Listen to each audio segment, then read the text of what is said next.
একবারের কথা, রাজু নামের একজন সাধারণ ছেলের জীবনে প্রেম প্রথমবার প্রবেশ করল। সুমনা, এক মিষ্টি মেয়ের সঙ্গে তার দেখা হয়েছিল বিশ্ববিদ্যালয়ের প্রথম বর্ষে। সুমনা ছিল হাসিখুশি, প্রাণবন্ত এবং খুবই সুন্দর। রাজু ধীরে ধীরে তার প্রতি আকৃষ্ট হতে থাকে এবং একদিন সাহস করে তাকে তার মনের কথা জানায়। সুমনাও রাজুর প্রতি আগ্রহী ছিল এবং তারা প্রেমের সম্পর্কে জড়িয়ে যায়। একে অপরের প্রতি ভালোবাসা ও শ্রদ্ধা বাড়তে থাকে।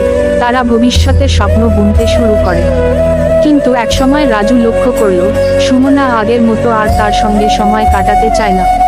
সে ক্রমশ তাকে এড়িয়ে চলে এবং অজুহাত দিয়ে দেখা করতে আসে না। রাজুর মনে সন্দেহ দানা বাঁধতে থাকে।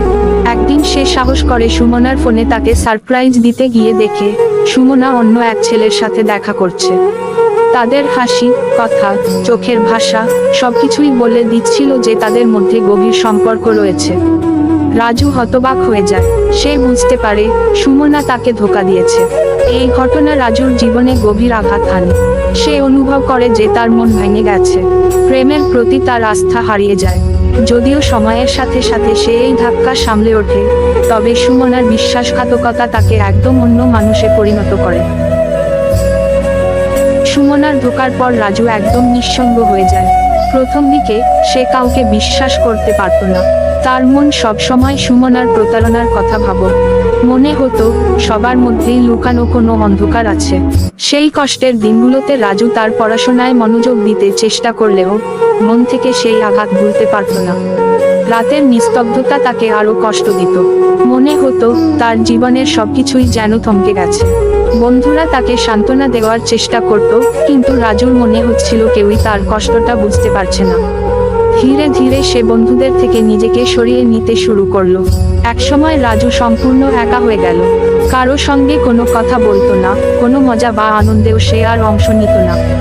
মনে হচ্ছিল যেন জীবনের রং হারিয়ে গেছে। কিন্তু কিছু সময় পর একদিন রাজুর পরিচয় হলো মিথিলার সাথে।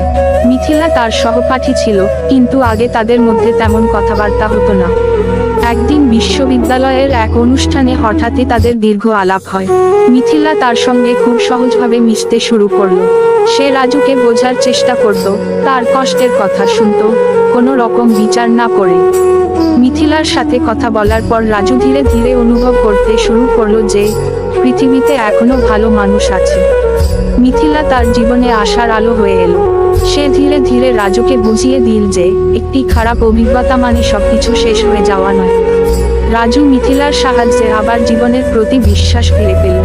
এইভাবে রাজু বুঝতে পারল যে ধোঁকা খাওয়া জীবনের অংশ হতে পারে, কিন্তু সেটা জীবনের সবকিছু নয়।